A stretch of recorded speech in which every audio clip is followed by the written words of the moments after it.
Em 1984, trabalhadores rurais que lutavam pela democracia da terra e da sociedade decidiram fundar um movimento camponês nacional, o MST, com 3 objetivos principais: lutar pela terra, pela reforma agrária e pela reestruturação da sociedade. No TV Urbanitários de hoje, recebemos Marco Antônio Barato, da Coordenação Estadual do MST-DF Entorno e membro da Escola Florestan Fernandes Centro-Oeste, para falar sobre reforma agrária, a crise política e econômica, né, e os rumos do movimento de esquerda. Seja bem-vindo, Marco. Obrigado, Roberto. Já para entrar no assunto, está na boca do povo, né, a palavra crise. Né, e tem desdobramentos, né, legislações agora estão sendo alteradas para, de alguma forma, prejudicar os trabalhadores. Como é que o movimento, né, como é que o MST, ele enxerga essa crise política e econômica atual? Então, primeiramente, agradecer o convite da TV Urbanitários, da TV Cidade Livre, para poder discutir esse tema que é de relevância aí agora no atual contexto político. E o MST, como um movimento de 31 anos de idade, né, que vem passando por períodos históricos importantes aí e se consolidou como um dos maiores movimentos aí da América Latina, tem tensionado aí de alguma maneira, ou tentado tensionar também as relações políticas nos últimos anos, né? Sobretudo em torno da reforma agrária, do debate da reforma agrária, da democratização da terra no país, da reestruturação fundiária, né? Dado que, historicamente, o país é um país com nova democracia, né? Nós não temos 50 anos no período histórico de 500, se a gente tem 50, um pouco mais de democracia, todos os outros períodos, desde o período colonial, depois do Império, depois as novas repúblicas ali, foram períodos de muita concentração fundiária no país, né?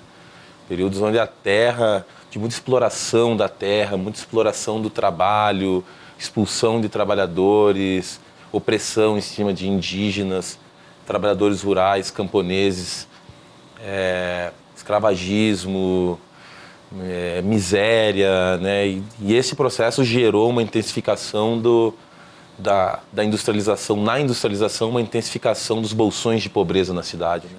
Até porque existiu e existe até hoje uma linha política de que no campo não tem que ter trabalhador rural. No campo tem que ter máquina e produção em larga escala para se englobar para PIB e para agroexportação, enfim. Não se tem uma linha de produção de alimento para alimentar os povos, de preservação das sementes e tudo mais. E a crise que a gente vive hoje também dialoga com isso. Dialoga de maneira como a sociedade se estrutura, né? As opções que os governos fazem, né? Agora, recentemente, nos últimos 15 anos, ou os últimos 20 anos, 95, da era do Fernando Henrique para cá, houve uma intensificação muito grande da matriz do agronegócio.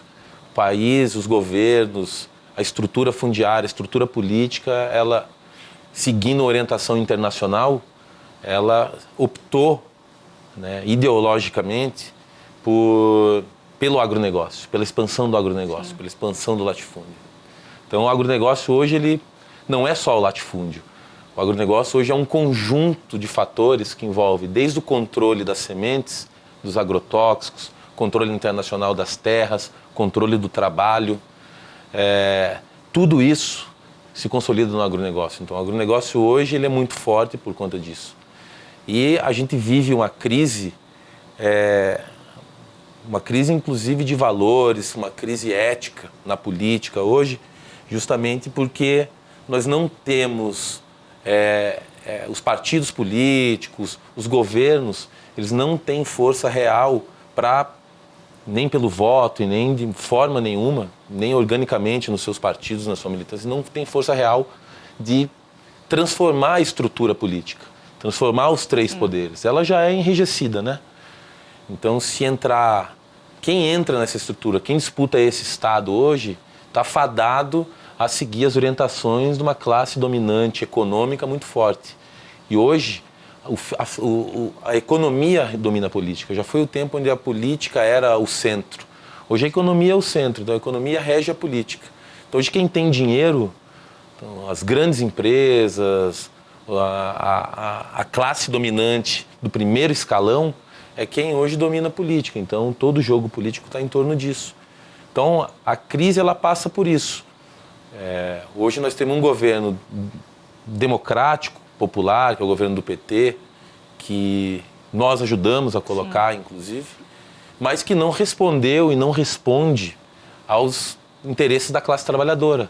Até porque ele fica fadado aos pequenos conchaves, ele fica fadado a ter que fazer um jogo de relação com a classe, com a elite econômica, que é quem de fato dá a linha política.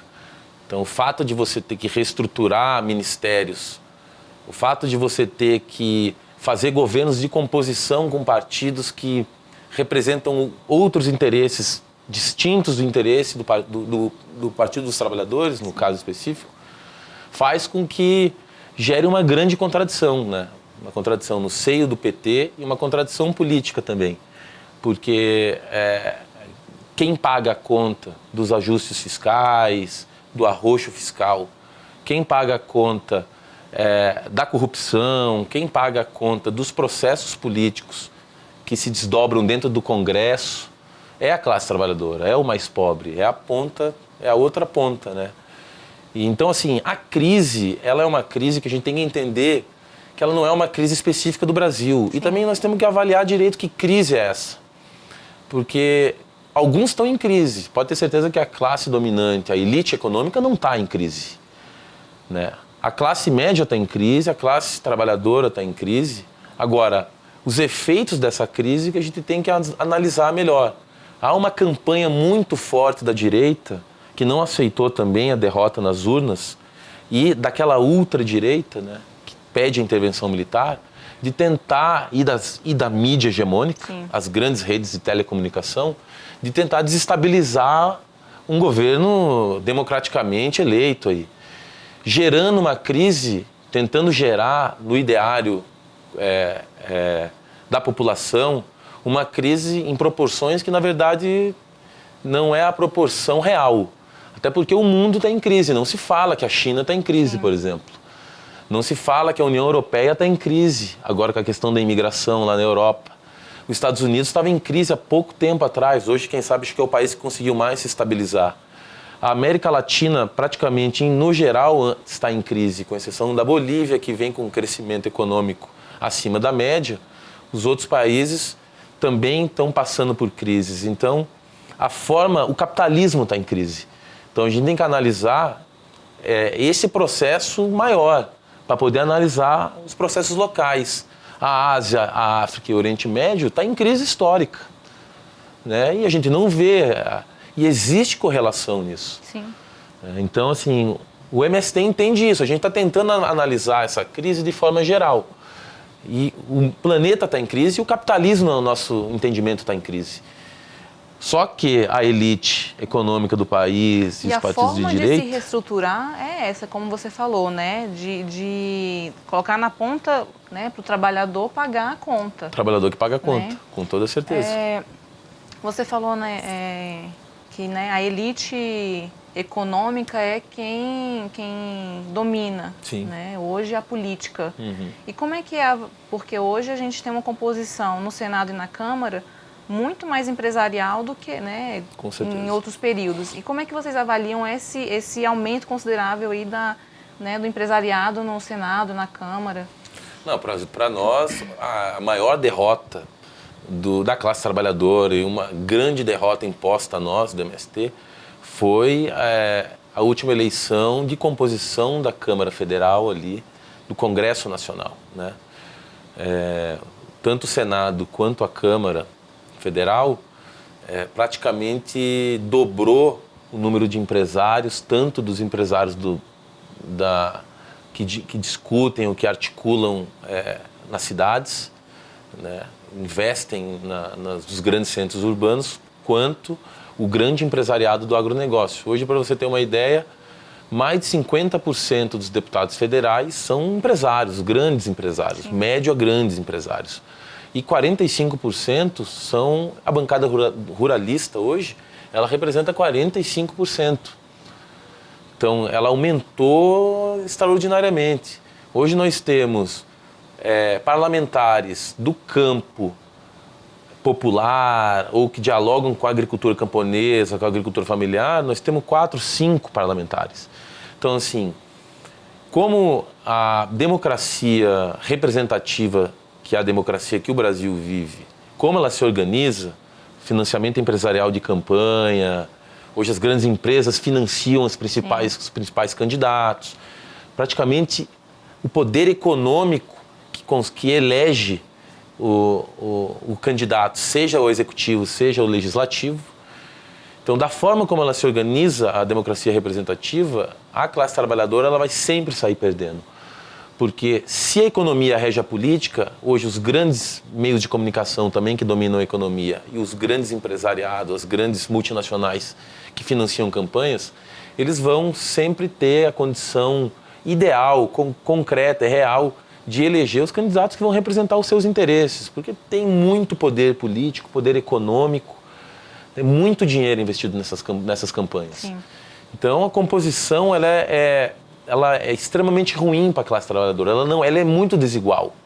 Ela é muito desigual. E na hora do voto, na hora das principais decisões do Congresso Nacional, com certeza esses parlamentares vinculados ao empresariado, vinculados a uma elite econômica, eles vão sempre legislar para os interesses da classe dominante. Nunca vão legislar para os interesses da classe trabalhadora. No caso do campo, se a gente depender do Congresso para sair reforma agrária acabou. Já está enterrada 7 palmos abaixo da terra. Porque nós não temos força real. Bancada ruralista é quem manda. Então, eles vão fortalecer sempre o debate para tentar tirar a reforma agrária de cena, tirar a importância de não existir a reforma agrária, que é o debate que se faz, e investir no debate do agronegócio, que é o grupo político que eles representam. Né? Marco, então, porque hoje quem está no Ministério da Agricultura é a Cátia Abreu, né, que é líder aí do agronegócio, né, e da bancada ruralista. Isso a gente pode considerar que é está perdido a reforma agrária nesse sentido, com a indicação dela? A discussão pode voltar ao debate? Quando a Dilma foi eleita, o compromisso feito nas eleições com os movimentos sociais, com a classe trabalhadora, que ajudou ela, inclusive, que fez o diferencial para a eleição dela na disputa acirrada com a Aécio, naquele momento a gente esperava que ela pudesse dar uma guinada mais à esquerda, que ela pudesse levar em consideração um cenário ali dos ministérios que fosse mais favorável aos movimentos sociais e mais favorável à reforma agrária. Infelizmente, com o início do segundo mandato dela, houve o contrário, né? Houve o contrário. Ela ficou mais refém da elite econômica, ela teve que retroceder mais na sua pauta, até porque nessa relação, nesse embate com a direita, com o PSDB, nessa divisão que saiu nas eleições, ela perdeu muita força, o PT perdeu muita força. Então a direita se organizou e veio com mais força para cima, e ela, de fato, está cedendo às pressões, né? E ceder à pressão é trazer, por exemplo, a Cátia Abreu para o Ministério da Agricultura, que para nós foi uma derrota sem tamanho. É trazer o Levi para o Ministério da Fazenda, um cara que era um ministro que, se o Aécio ganhasse, fatalmente ia assumir o Ministério da Fazenda no governo do Aécio. Né? Então, é um cara que trabalha com as políticas econômicas neoliberais e hoje está no governo do PT. Então, foi um tapa na cara da classe trabalhadora isso. E com a ida da Cátia Abreu para o Ministério da Agricultura, foi praticamente uma sinalização de que as políticas agrícolas do país, o investimento, o carro-chefe, do governo iria ser centrado no agronegócio. E foi, na verdade, um aviso, mais que um aviso, foi uma confirmação de que a reforma agrária, para esse governo, talvez não seja o ponto principal, né? Porque se fosse o ponto principal, não ia ter corte no Ministério do Desenvolvimento Agrário, a gente teria um Ministério do Desenvolvimento Agrário mais forte, um INCRA mais forte, um investimento mais forte nas políticas, todas as políticas, seja de habitação, de crédito, de fomento, de obtenção de terra, de democratização da terra, né? Então a sinalização com a ida da Cátia Abreu foi a sinalização de dizer, o governo está disposto a investir na matriz do agronegócio e as migalhas que sobrar a gente vai dialogando com a reforma agrária.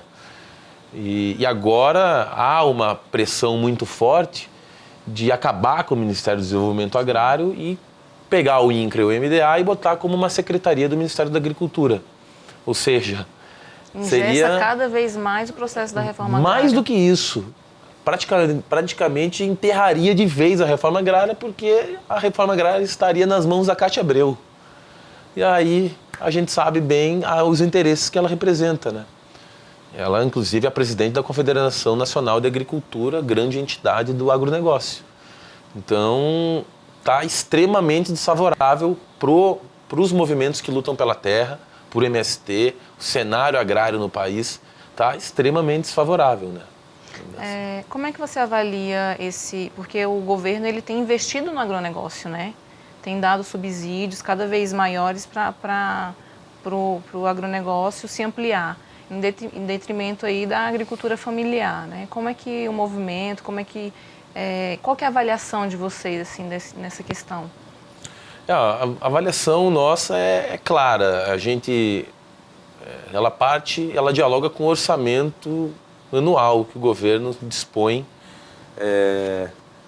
para os ministérios e secretarias, né?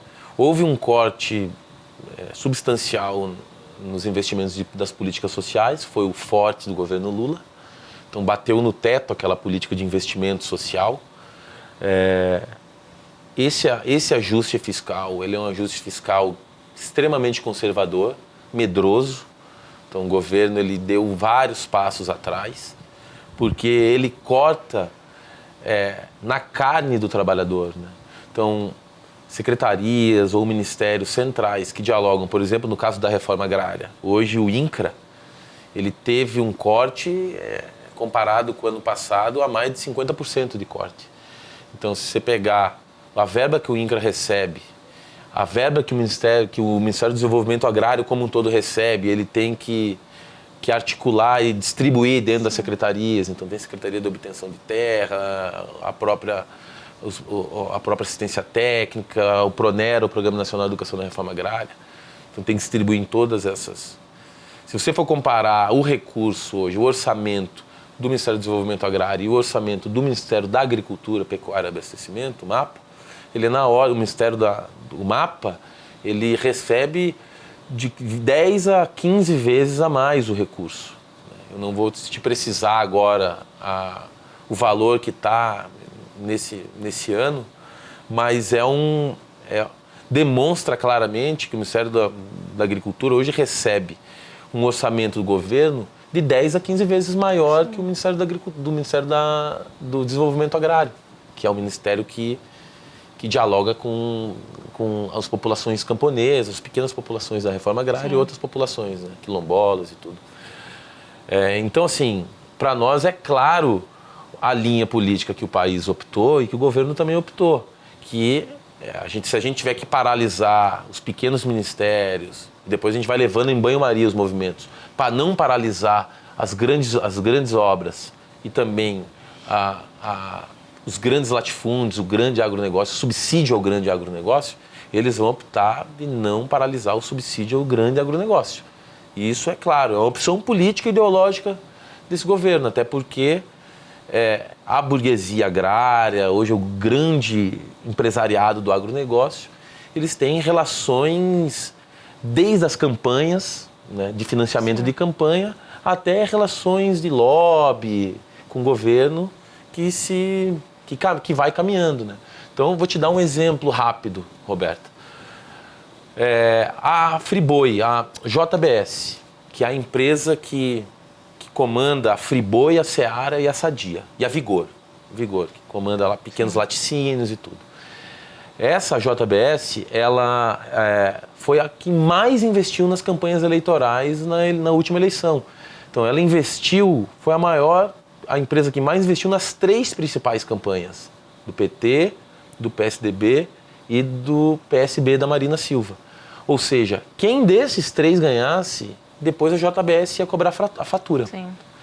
Então, assim, é impossível, da forma como se estrutura o processo eleitoral no país, você sair disso dessa forma.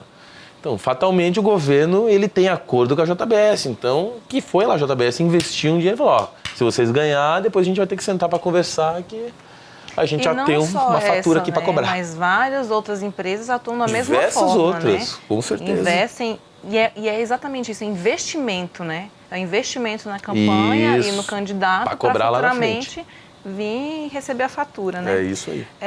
Você falou que, né, sobre a reforma agrária, assim, que hoje é difícil voltar a debater o tema, né? Que esse tema, a reforma agrária recuou. Isso também não tem a ver com a recuada do movimento social, do movimento dos trabalhadores sem terra, que nos últimos anos tá mais paralisado, né? Então, assim, como é que a gente pode retomar esse debate da reforma agrária e qual o projeto para isso, né? O que o MST está fazendo para retomar esse debate? Na verdade, esse recuo, ele foi um recuo de toda a esquerda. E esse recuo, ele se deu, sobretudo, com a eleição primeira do Lula. Sim. Houve um investimento dos movimentos sociais muito grande para a eleição do Lula. Houve um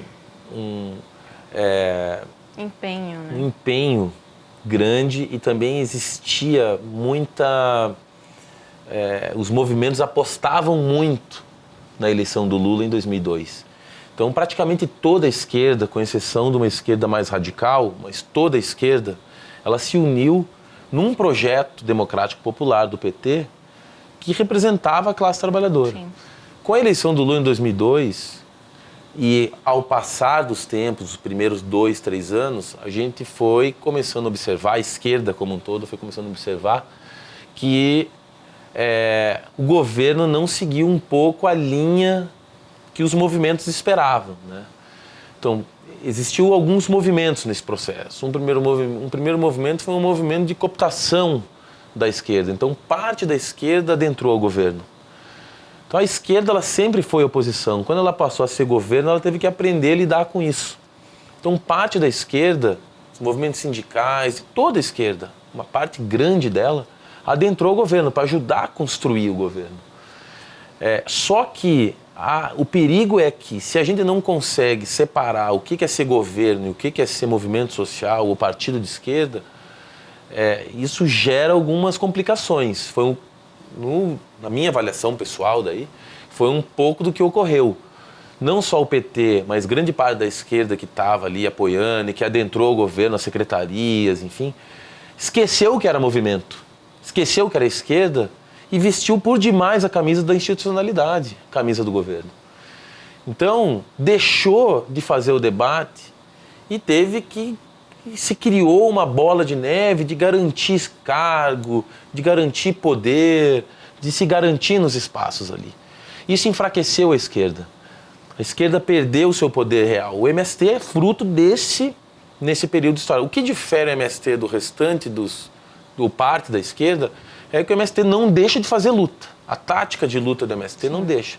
Embora ele tenha clareza, nós temos clareza que o diálogo com o governo do PT é um diálogo próximo, estreito, que a gente aproximou muitos laços ali, até para tentar ganhar algumas coisas para a reforma agrária, mas a gente não deixou de fazer luta.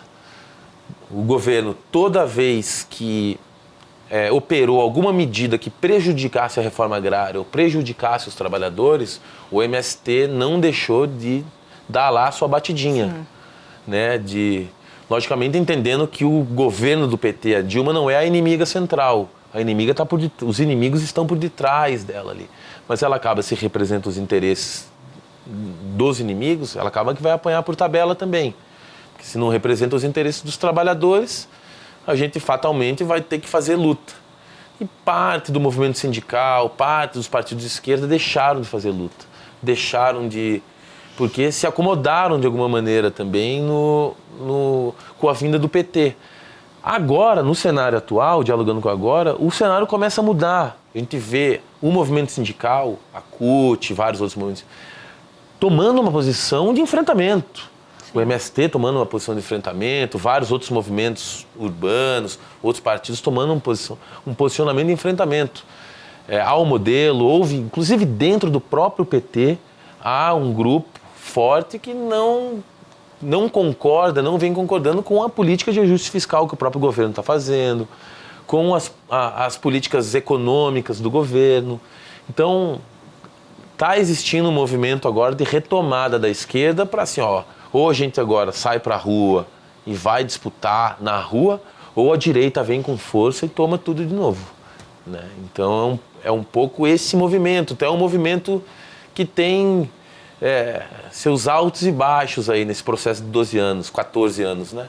Esse processo de 14 anos aí de governo do PT. E cabe a nós agora se organizar na rua, organizar o povo, fazer formação política, voltar a disputar a sociedade, a fazer trabalho de base nas periferias do campo, da cidade, para que a gente possa estar elevando o nível de consciência do povo para esse debate que está por vir aí, né? A gente já está terminando o nosso tempo, né? E aí, para finalizar, eu queria que você falasse sobre qual que é o projeto político do MST nesse momento para a resolução da questão da concentração de terras, da distribuição de riquezas, né? Então, desde janeiro do ano passado, foi o 6º Congresso Nacional do MST, nós trabalhamos com a nossa base, durante 2 anos anteriores, o novo programa agrário que foi lançado nesse congresso. E o lema do programa agrário é lutar, construir reforma agrária popular. E esse programa agrário, com esse lema, ele norteia as políticas, o que o MST hoje pensa para políticas agrárias no país. Sim. E para a luta de classe. E o programa de reforma agrária popular do MST, ele justamente vem para a atualidade no entendimento de que nós temos que debater uma série de dimensões hoje das políticas agrárias que não dialogam apenas com o campo, apenas com o setor agrícola, com o setor agrário. Mas, sobretudo, hoje o debate ele é importante nas cidades também. Então, o nosso programa de reforma agrária popular, ele tem alguns elementos centrais aí, que o MST define. Um dos elementos é o elemento do debate da matriz produtiva agroecológica, ou seja, uma outra forma de produzir alimento. Produzir alimento em contraponto à forma que o agronegócio. Então, um alimento saudável, diversificado, sem agrotóxico, combate ao agrotóxico, com incentivo à cooperação agrícola, com incentivo às pequenas agroindústrias regionais, a regionalização da produção, a diversificação da produção, a gente trabalhar com os biomas em pé, respeitar a cultura local, respeitar as formas de organização das populações, né? Então, uma outra matriz de produção alimentar. Sim. Esse é um elemento. Um outro elemento é o elemento da educação. A gente entende que a educação do campo ela é fundamental. E a gente tem uma pedagogia do MST que foi criada justamente para disputar a escola e para a gente poder trazer elementos pedagógicos que debatem uma outra escola. Uma escola que seja a cara da população, da classe trabalhadora brasileira. Que não veja o indígena como chibatado pelas costas, ou o negro como chibatado pelas costas, igual nos livros didáticos que tem aí, ou o indígena como preguiçoso, ou o Jeca Tatu como preguiçoso, cheio de verme. Que a gente reescreva a nossa história e conte a história a partir dos acúmulos que os territórios têm, que as culturas têm. Então, uma outra pedagogia. Outro elemento central é o elemento da própria reforma agrária, da própria democratização do acesso à terra. Então a gente entende que para avançar com a escola no campo, para avançar com a agroecologia, para avançar com a matriz produtiva agroecológica no campo, a gente precisa democratizar a terra, a gente precisa intensificar o processo de reestruturação fundiária no país, ou seja, combater o latifúndio, combater o agronegócio, combater as grandes empresas que dominam as cadeias alimentares, para que a gente consiga minimamente ter a condição da nossa população camponesa produzir, plantar, viver, né? E só para concluir, Roberto, sim, nós estamos agora, nesse exato momento, com um acampamento permanente nacional do MST aqui no centro de Brasília, onde nós temos estados do DF em torno, Goiás, Tocantins e Paraná, justamente para, em um acampamento permanente não tem fim, não tem uma data de saída, justamente para a gente tensionar as políticas aqui no centro do país, tanto as políticas de ajuste fiscal do governo, tanto as políticas agrícolas no MAP, quanto cobrar do Ministério do Desenvolvimento Agrário, do INCRA e do governo, do Congresso, que a gente possa estar investindo mais e conseguindo avançar mais nas pautas dos trabalhadores. Então a gente está com esse acampamento, que a intenção dele é a gente poder fazer o debate político com a sociedade e também fazer os tensionamentos políticos aqui no centro do poder. Sim, Marcos, obrigada pela sua participação no TV Urbanitários. Eu que agradeço. Para acessar esse e outros programas, vá até urbanitariosdf.org.br. E até a próxima.